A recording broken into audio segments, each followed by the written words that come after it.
Kita ke Amerika sekarang. Kita harus memahami Amerika dan terus mempelajari Amerika untuk yang jelek tidak kita tiru, tetapi untuk diwaspadai. Dan kita antisipasi sebelum Amerika kita perdayai mereka nantinya. Diskusi kita adalah bagaimana Amerika untung dari perang di Ukraina.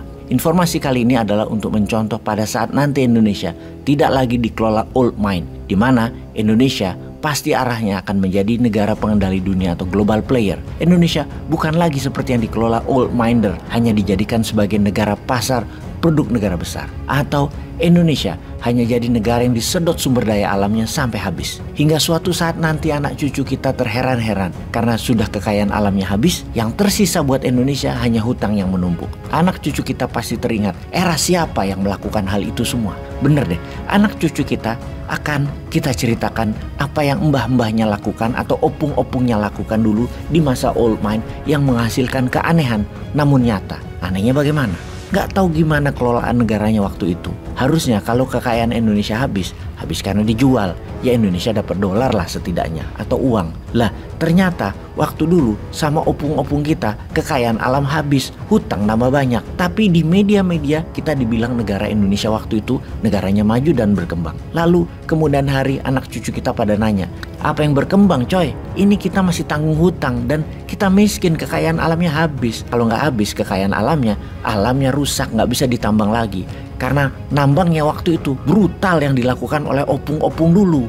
Oke, kita kembali ke topik utama. Fokus kita ke Amerika sekarang. DPR Amerika baru saja menyetujui anggaran perang terbesar dalam sejarah Amerika dan sejarah dunia, yaitu jumlah anggaran budget militer Amerika di tahun 2023 adalah sebesar 858 billion dolar atau 5 kali dari APBN Indonesia dalam setahun. Angka tersebut bahkan 45 billion dolar lebih banyak dari angka yang diusulkan oleh Joe Biden. Dalam angka itu ada angka bantuan terhadap Ukraina hampir 1 billion dolar dan anggaran persenjataan sehubungan dengan perang Ukraina yang berupa kontrak yang jatuh ke Defense Military Complex. Angkanya mengejutkan, luar biasa besarnya. Kita fokuskan ke bantuan militer ke Ukraina. Pastinya tidak ada satu lembar dolar pun yang akan Ukraina dapat, tetapi senjata dan statusnya adalah hutang. Lalu anggaran militer berupa kontrak yang diberikan kepada perusahaan kontraktor pertahanan Amerika.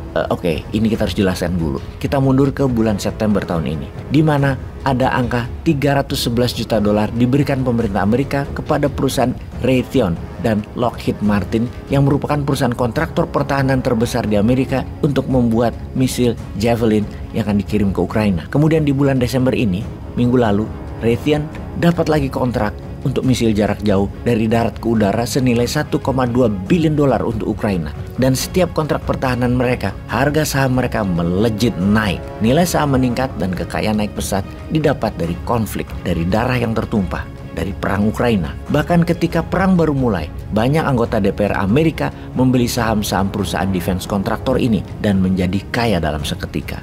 Karena mereka dapat bocoran sebelum hal ini terjadi di publik. Saham perusahaan seperti Lockheed Martin, Northrop Grumman Corporation, Raytheon dan lain sebagainya, kita berikan angka dan data. Saham Lockheed Martin melompat 430 dolar per share di bulan Februari akhir ketika perang Ukraina terjadi, yaitu naik sekitar 23%. Cerita yang sama dengan perusahaan Northrop Grumman, sahamnya dari 386 dolar jadi 485 dolar, naik 26% dalam satu bulan ketika perang dimulai di bulan Februari 2022. Jadi yang kita mau jelaskan di sini adalah perusahaan seperti Lockheed, Northrop, dan Raytheon. Mereka mendapatkan keuntungan dari darah tertumpah karena peperangan.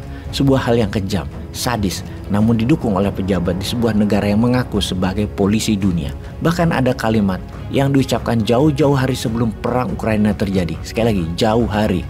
Di mana hal ini membuktikan bahwa perang di Ukraina bukan perang ujuk-ujuk atau tiba-tiba atau sekonyong-konyong. Tidak, salah besar kalau hal itu dikatakan tiba-tiba.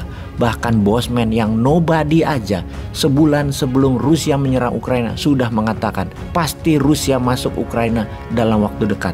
Karena salah satunya mendapatkan informasi ini. Informasi dari CEO-nya Raytheon, Gray Hayes, yang mengatakan secara resmi dalam sebuah wawancara di awal tahun 2022, dan ini kita quote, "Kami melihat bahwa ada peluang sangat besar dalam perdagangan internasional dengan adanya ketegangan di Eropa Timur dan Laut Cina Selatan yang mengharuskan Amerika bersiap-siap menganggarkan dana untuk persenjataan, dan kita, Raytheon tentunya, berharap akan mendapatkan keuntungan dari sana. Ini pernyataan sebelum perang serbuan Rusia ke Ukraina, alias Amerika sudah tahu dan senjata sudah disiapkan untuk untung dagang.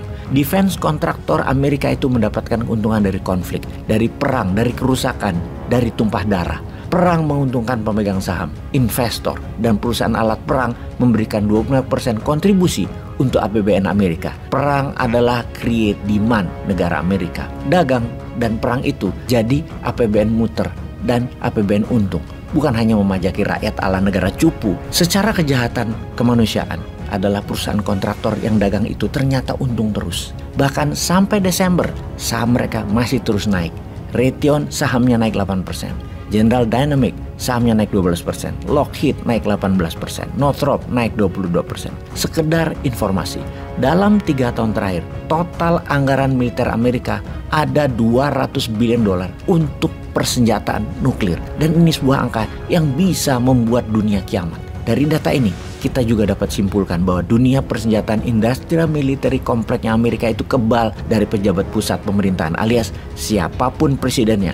Anggaran pertahanan adalah hal yang tidak bisa diganggu-gugat. Ini semua autopilot, mau itu Trump atau sekarang Biden, baik itu presidennya dari Partai Republik atau Partai Demokrat. Nggak pengaruh, lanjut terus meningkatkan jumlah anggaran dan belanja militernya demi menjadikan Amerika polisi dunia dan pemegang kendali New World Order.